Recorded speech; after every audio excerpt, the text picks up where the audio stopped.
নমস্কার, আমি পারমিতা। প্রবাসী.in এর আরও একটি ভিডিওতে আপনাদের সকলকে স্বাগত। আশা করছি আপনারা সকলেই খুব ভালো আছেন। আমার এর আগের ভিডিওতেই আমি শেয়ার করেছিলাম কানাডার একটা হস্টেল।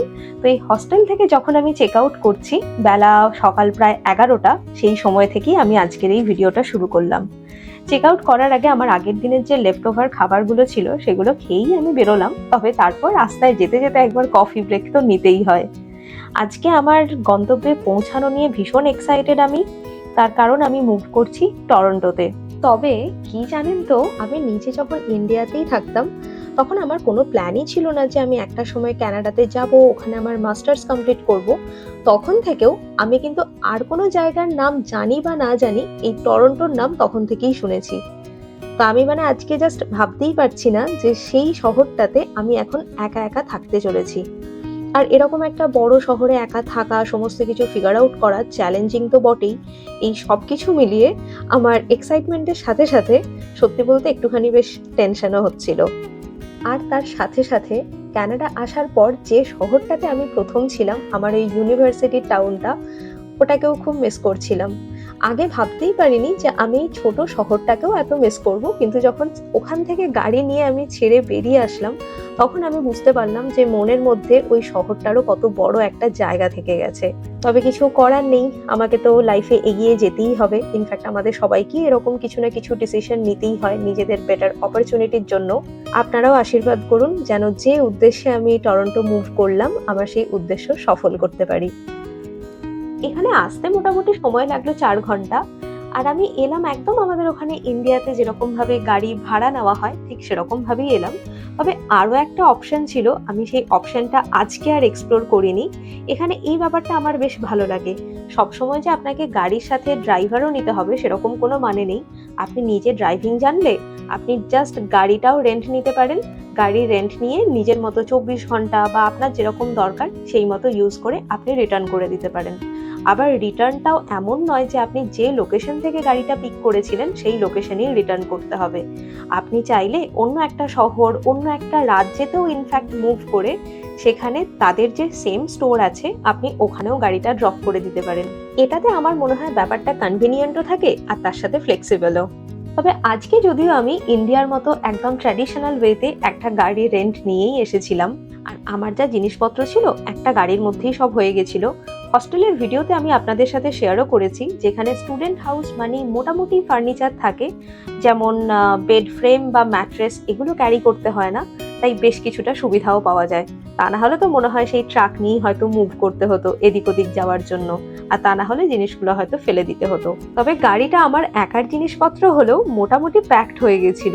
আমি সামহাও অনেক কষ্টে আমি বসে আসতে পেরেছিলাম। আর তখন মাথার মধ্যে এত রকমের চিন্তা, এত রকমের টেনশন ছিল যে আমি ওটার একটা ফটো বা ভিডিও নিয়ে রাখবো, আমি সেই ব্যাপারটাই মাথা থেকে বেরিয়ে গেছে। এসে আমি প্রথমেই লেগে পড়েছিলাম কিচেন গোছানোর কাজে, কারণ এটাই মনে হয় সব থেকে বেশি ইম্পর্টেন্ট। কালকে সকালে উঠে থেকেই আবার শুরু করতে হবে খাওয়া দাওয়ার ব্যবস্থা। আর আপনাদের আগেও বললাম এটা একটা স্টুডেন্ট হাউস, তো কে কোন ক্লজেট ইউজ করবে, কোন ড্রয়ার নেবে, সেগুলো নিজেদের মধ্যে আন্ডারস্ট্যান্ডিং থাকেই। নিজেদের জিনিসপত্র ওখানেই রেখে যে যার সুযোগ সুবিধা মতো জিনিসপত্র ব্যবহার করা হয়। অনেক রাতও হয়ে যাচ্ছে, এরপরে আমি মনে হচ্ছে কতক্ষণে এই সমস্ত কাজকর্ম শেষ করব। কিচেনের কাজও শেষের দিকে, এরপরে আমি হাত লাগাবো বেডরুমটা একটু ঠিকঠাক করার কাজে। আমার আগে আগে মনে হতো এই সমস্ত জিনিসপত্র গুছিয়ে একটা জায়গা থেকে আর একটা জায়গায় মুভ করা ভীষণ ঝামেলার কাজ। তবে 2020 সালে আমি যখন প্রথম ইউএস আসি, তারপর এতগুলো জায়গায় মুভ করা হয়ে গেছে যে এখন আর এটাকে কোনো ঝামেলার কাজ বলে মনেই হয় না। উল্টে সত্যি বলতে আমি এখন বেশ এনজয় করি। কোনো একটা জায়গায় যদি নর্মালি ঘুরতে যাওয়া হয় সেটার একটা আলাদা এক্সপিরিয়েন্স, কিন্তু যদি ওখানে থাকার জন্য যাওয়া হয় আমার মনে হয় সেই জায়গাটাকে হয়তো আরো ভালো করে আরো ক্লোজলি দেখা যায়, চেনা যায়, মানুষজনের সম্বন্ধে একটা ধারণা পাওয়া যায়। তো এখন আমি বেশ এনজয় করি। তো সেটা অন্য রাজ্য, অন্য দেশ, যেখানেই হোক না। বিছানাটা ঠিক করতে করতেই মনে হচ্ছিল যেন বিছানাটা আমায় ডাকছে। কারণ এই গত 2 দিন ধরে যা যাচ্ছে ইউএস থেকে এখানে আসা, সেটাও রাতের ফ্লাইট ছিল, ভালো ঘুম হয়নি, তারপর হস্টেলে একটা রাত যা হোক করে কাটিয়ে আবার সকালবেলা উঠেই এরকম ভাবে বেরিয়ে পড়া। আর এখানে এসেও এই তো অক্লান্ত পরিশ্রম চলেই যাচ্ছে, প্রথমে কিচেন, তারপরে এখন বেডরুম। আর এখানে তো জুতো সেলাই থেকে চণ্ডীপাঠ সমস্ত কিছু নিজেদেরকেই করতে হয়, না পাওয়া যায় হেল্পিং হ্যান্ড, আর না পাওয়া যায় সঙ্গে সঙ্গে ডাকলেই মাকে। এই গোছাতে গোছাতে মাকেই আমি সব থেকে বেশি মিস করছিলাম। মা এখানে থাকলে আমাকে আর এত ঝামেলা নিতেই হতো না, মাই হয়তো মেন গোছানোর কাজ করতো, আর আমি হয়তো সাইডে মাকে হেল্প করে দিতাম। এখন একা থেকে সমস্ত কাজকর্ম করতে গিয়ে বুঝতে পারি যে মায়েদের কতটা পরিশ্রম থাকে একটা ঘর সংসার সামলে রাখার জন্য। তবে এখানে কিন্তু আমার মাথায় হাত পড়েছিল কমপ্লিটলি একটা অন্য কারণে। এই বড় লাল ট্রলিটা খুলেই দেখছি সমস্ত জামা কাপড় ভেজা। এই এত এত যে ব্যাগপত্র দেখছেন কিচেন বা এই বেডরুমের জিনিস, একটা জিনিসও আমি প্যাক করিনি। আমি খুব লাকি যে এখানে আমি এরকম দুই বোনকে পেয়েছিলাম, তারা আমার হয়ে জিনিসপত্র প্যাক করে দিয়েছিল। কারণ আমার যখন আগের রুম ছাড়ার সময় ছিল তখন আমি ছিলাম ইউএসএ তে, কানাডা আসতে পারিনি।